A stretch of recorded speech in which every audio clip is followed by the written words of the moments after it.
Hello and welcome back to Oversteer Auto Reviews. Today I have borrowed this 2021 Mazda MX-5 Miata RF Grand Touring from Dwayne Lane's Mazda. Without further ado, let's break this car down and complete a review. On the front end of the Miata, you can definitely tell that aggressive styling cues have been put into place for this very specific vehicle. The most prominent ones being the brand new headlights, which look absolutely stunning, and they are also adaptive, which is included in the base trim with the Grand Touring trim level, which this car is. Along with that, the lower portion features these black little splitters, which don't look too bad. They are matte black and they are made of plastic, which isn't the best thing, but they do look a bit better, especially with the lower portion of the vehicle being a bit more angular. These dress it up a bit better. The center features this gloss black upper grille with matte black finishes on the bottom portion to let air into the engine bay. The hood of the vehicle is sloped downward, which is very nice. Again, more aggressive styling, which you definitely need in this small of a vehicle. This is the 4th generation of the Miata, and it is my second favorite gen. My favorite generation is the NA, which is the very first one, just because it had pop-up headlights. I don't think we'll be seeing a return of those, but I'm not really complaining because this front end is pretty good. One thing I noticed is that the front end of this car kind of reminds me of that cat meme you may have seen floating around on the internet. Just a small, rather uncanny resemblance. Underneath the hood of the Miata, you will find the rather beautiful 2-liter naturally aspirated inline 4-cylinder, which pumps out 181 horsepower and 151 pound-feet of torque.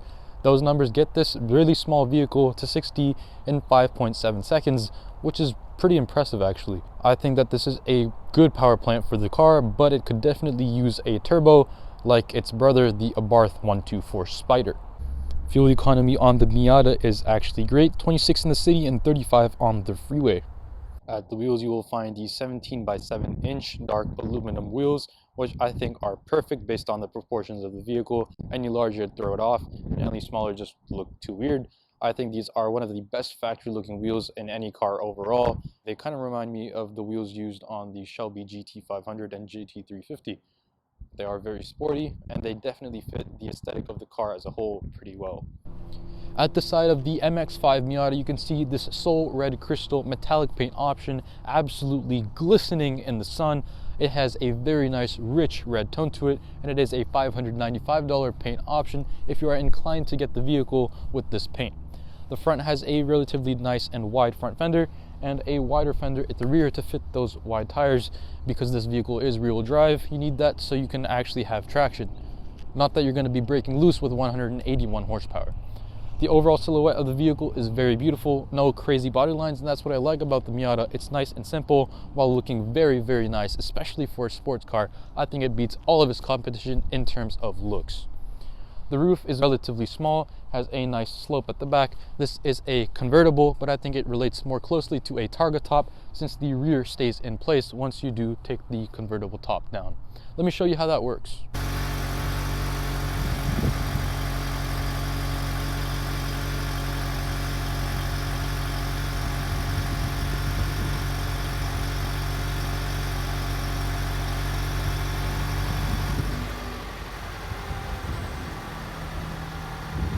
The rear of the Miata is a bit different from the front end. This is more round, whereas the front is a lot more angular.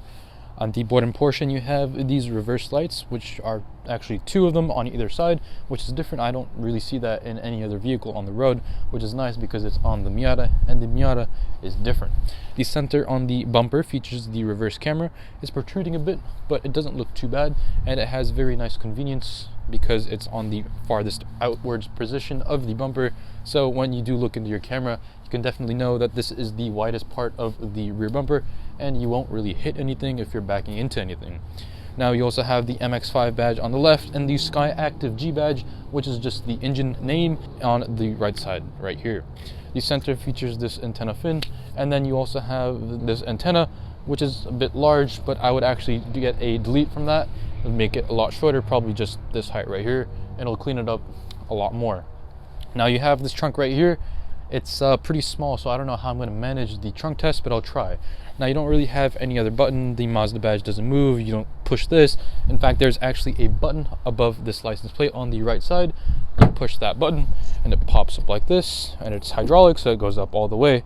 And you have this very small trunk. I don't think you'd even be able to fit a carry-on in here, But trunk test time, I guess. Yeah, that's about all we're gonna get, and you probably won't fit anything else in here unless it's a very small item. You actually have the floor mats for the car, and they've taken pretty much the whole base of the area up. One thing I did like about this trunk, however, is that there's a light on the left which you can toggle on or off if you are in somewhere dark. You need to see what's inside your trunk at the time. Let me take you on the tour of the interior of the vehicle, and let's get on with the drive. Since this is the Grand Touring trim level on the Miata RF, you get these leather trimmed bucket seats, which are also heated, and they are standard because this is the Grand Touring trim. The Grand Touring trim also offers the navigation system as standard as well. Now that we are in the interior on the 2021 Miata RF Grand Touring, let me show you how the convertible top works so we can get the sun out of the dashboard. So once you put the car either on or into accessory mode, you can then push this button right here down, and it'll actually bring the convertible top up. And once you do that, you have this very nice animation displayed.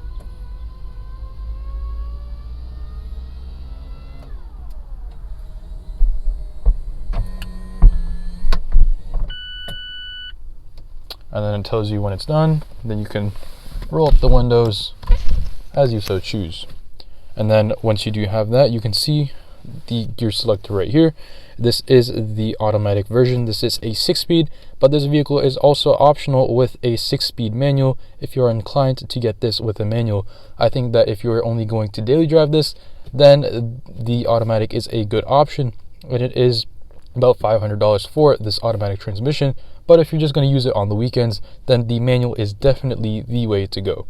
Again, you just push it down and select the gear, and if you did want to manually control it, you can downshift like that or upshift like that, and you also have the paddle shifters to do the same thing. The steering wheel is very nice. It's relatively slim, so you can have very good grip on it. You have sports grips right here. It is not flat bottomed, but it is also completely leather wrapped.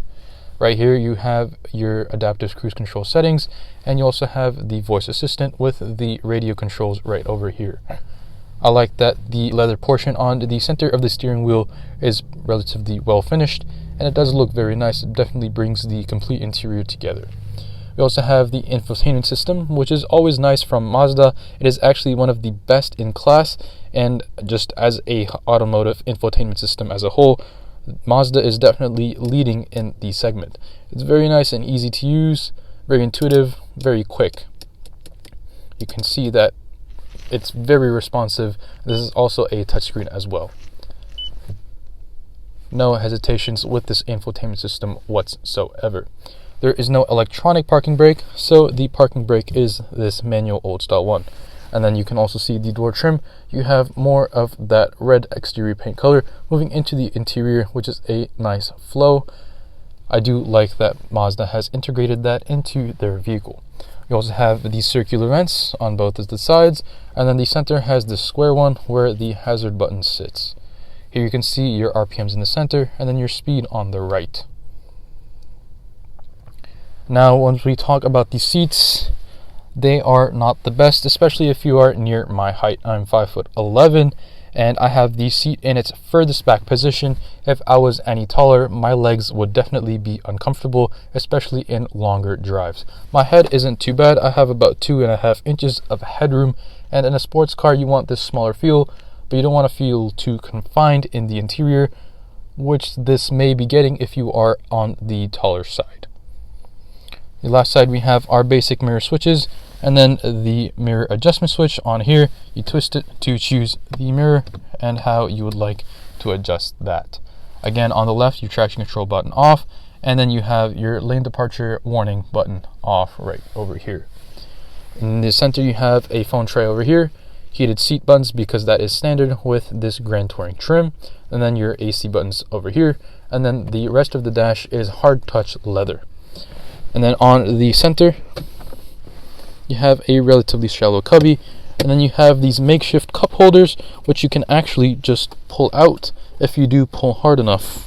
And then aside from that, you also have this little cubby, which is relatively deep, the size of my hand, fully extended. that is pretty much it on the interior of the Miata.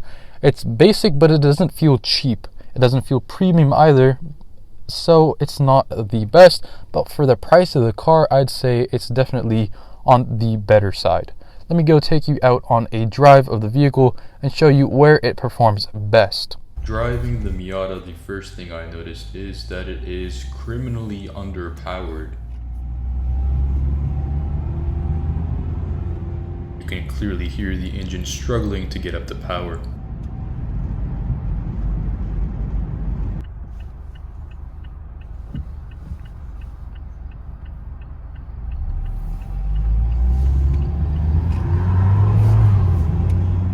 Steering is very tight, it feels very good. No hesitation from the steering feel on the Miata. The top is down, so wind noise is quite substantial. I will put the top up a few seconds down the road. Just a quick standstill acceleration right here.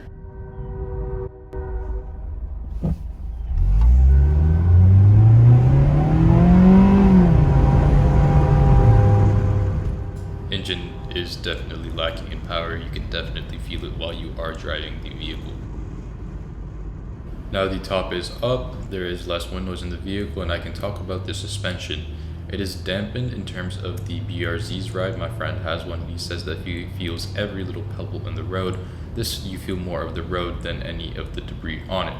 Suspension isn't too bad for a car of this size. I do feel that interior quality is lacking because the rearview mirror was shaking while it was driving.